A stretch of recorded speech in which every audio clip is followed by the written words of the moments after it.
اپنی زندگی 24 گھنٹے کی زندگی میں صرف 5 نمازیں فرض ہیں، نہ چھوڑو، نماز نہ چھوڑو، نماز نہ چھوڑو، کسی حال میں نہ چھوڑو۔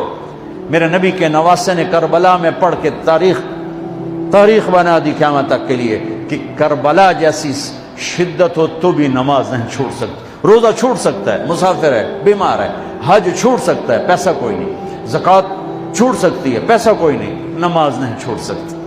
تو جتنے آپ بیٹھے ہو، اساتذہ ہیں، بچے بار بچے، نماز نہ چھوڑو، میں ہاتھ جوڑتا ہوں، نماز نہ چھوڑو۔ اور زندگی میں 3 کام اس کے ساتھ کر لو، ایک سچ بولو، جھوٹ نہ بولو۔ میرا دیش جھوٹ میں برباد ہو گیا۔ دیانتداری سے چلو، دھوکہ نہ دو، کسی کو دھوکہ نہ، کسی کو دھوکہ نہ دو، بک نہ جاؤ، بک نہ جاؤ۔ تیسرا، کسی پہ زیادتی مت کرو۔ اس کا الٹ کیا ہے؟ جھوٹ نہ بولو، زیادتی نہ کرو، دھوکہ نہ دو، سچ بولو، دیانتداری سے چلو اور زیادتی نہ کرو۔ تو اللہ کی قسم، رب ذوالجلال کی قسم، جو سانس بھی لوگے نا تو وہ بھی نماز میں لکھا جائے گا، سوتے بھی ہوگے نا تو تمہاری نماز لکھی جا رہی ہے۔